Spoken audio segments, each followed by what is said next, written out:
السلام علیکم ان الحمد للہ والصلاة والسلام علی رسول اللہ اما بعد اعوذ باللہ من الشیطان الرجیم بسم اللہ الرحمن الرحیم وَلَقَدْ يَسَّرْنَا الْقُرْآنَ لِلذِّكْرِ فَهَلْ مِن مُدَّكِّرٍ۔ اللہ تعالیٰ نے قرآن مجید کی سورۃ القمر کے اندر تکرار کے ساتھ یہ بات کہہ دی کہ ہم نے قرآن مجید کو سمجھنے کے لیے آسان بنایا، تو ہے کوئی تم میں سے نصیحت حاصل کرنے والا؟ اسی آیت کو مد نظر رکھتے ہوئے اور رسول کریم صلی اللہ علیہ وآلہ وسلم کے فرامین کو مد نظر رکھتے ہوئے، جیسا کہ آپ صلی اللہ علیہ وسلم نے فرمایا خیرکم من تعلم القرآن وعلمہ، تم میں سے بہترین وہ شخص ہے جو قرآن سیکھے اور دوسروں کو سکھائے۔ انشاءاللہ ہم اپنی کلاسز کے اندر، لیکچرز کے اندر عربی گرامر کی مدد سے قرآن مجید کو سیکھنے کی، سمجھنے کی کوشش کریں گے۔ اس کے لیے ہم عبد الرحمن طاہر صاحب کی معلم القرآن سے استفادہ کریں گے۔ ان کی ریسرچ کے مطابق انہوں نے جو 3 رنگوں کے اندر قرآن مجید کا ترجمہ اور گرامر بنائی ہے، قرآن مجید کے 60% الفاظ ایسے ہیں جو ہم اردو زبان میں استعمال کرتے ہیں، روزمرہ زندگی میں استعمال ہوتے ہیں۔ ان کو انہوں نے کالے رنگ سے شو کیا ہے، کالے رنگ سے دکھایا ہے تاکہ آسانی رہے، اور 20% الفاظ ایسے ہیں جو ہم استعمال تو نہیں کرتے لیکن قرآن مجید میں کثرت کے ساتھ استعمال ہوئے ہیں، روزمرہ زندگی میں استعمال نہیں ہوتے لیکن قرآن مجید میں کثرت سے آئے ہیں، اس لیے وہ 1-2 دفعہ یاد کرنے سے بار بار یاد کرنے کی ضرورت نہیں پڑتی۔ ان کو انہوں نے نیلے رنگ سے شو کیا ہے، اور 15% الفاظ ایسے ہیں جو خالص عربی کے الفاظ ہیں جن کو ہم اردو میں استعمال نہیں کرتے، تو وہ سرخ رنگ سے شو کیے گئے ہیں۔ آج کا پہلا سبق گرامر سے ریلیٹڈ ہے، اس میں قرآنی آیات یا مثالیں کم ہوں گی، یہ تھوڑا خشک سبق ہوگا، لیکن انشاءاللہ اگلے جو اسباق ہوں گے یا لیکچرز ہوں گے ان کے اندر ہم قرآنی آیات کو لیں گے، علامات کو لیں گے، ان کی مدد سے قرآن کا ترجمہ کرنے کی کوشش کریں گے۔ آج کا جو سبق ہے وہ ہے جی کلمہ یا کلمہ کی اقسام۔ ہر با معنی بات کلمہ کہلاتی ہے، اردو کے اندر بھی ہے، عربی کے اندر بھی ہے، اور اس کی 3 آگے کیٹیگریز یا اقسام ہیں، اور اردو عربی کے اندر سیم ہے: اسم، فعل اور حرف۔ اسم کسی بھی شخص، چیز، جگہ کا نام یا اس کی صفت ہوگی۔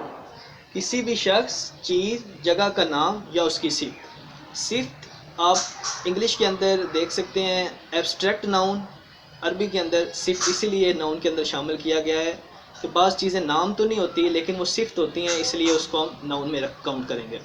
مثلا محمد الجنت، الجنت محمد الجنت، ناقۃ کتاب القلم بقرۃ شاعر فاسق مسلم کافر مکۃ الذباب۔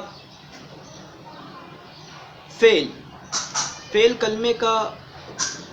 کلمے کی وہ قسم ہے جس میں کام کے کرنے یا اس کے ہونے کا پتہ چلتا ہے اور اس کے اندر کوئی زمانہ بھی پایا جاتا ہے۔ مثلا نصارہ، اس نے مدد کی، یقول وہ کہتا ہے یا کہے گا، آمنا وہ ایمان لایا، قال اس نے کہا، صدق اس نے سچ بولا، تہدی تو ہدایت دیتا ہے، عبد اس نے عبادت کی، نعبد ہم عبادت کرتے ہیں یا کریں گے۔ حرف وہ کلمہ ہے جو نہ تو اسم ہے اور نہ ہی فعل ہے، بلکہ اسموں اور فعل کو آپس میں ملانے کا کام دیتا ہے، اور اگر یہ الگ استعمال کیا جائے تو کوئی خاص فائدہ یا معنی نہیں دیتا۔ مثلا فی میں، ان بے شک، لم نہیں، علی پر، لی لیے، من سے، ان میں سے کوئی بھی حرف اسم اور فعل کو ملانے کا کام تو دیتا ہے لیکن الگ اس کا مطلب نہیں بنتا۔ مثلا ہم بار بار کہتے رہیں من یا علا تو اس کا کوئی مطلب نہیں بنتا۔ اسی طرح ان کے، وا اور لا نہیں، الا طرف یا تک، بی سے یا ساتھ۔ اب چونکہ اب اسم فعل اور حرف کی ڈیفینیشن یا تعریف کر چکے ہیں، تو اب ہم علامتوں سے سیکھتے ہیں کہ قرآن مجید کے اندر جو الفاظ آتے ہیں اس سے ہمیں کیسے پتہ چلے گا کہ اسم کون سی ہے، فعل کون سا ہے اور حرف کون سا ہے۔ اسم کی بنیادی علامتیں، اسم کی بنیادی علامتیں دو ہیں، الف لام یا تنوین۔ الف لام یہ علامت ہمیشہ اسم کے شروع میں آتی ہے اور اسے خاص کر دیتی ہے۔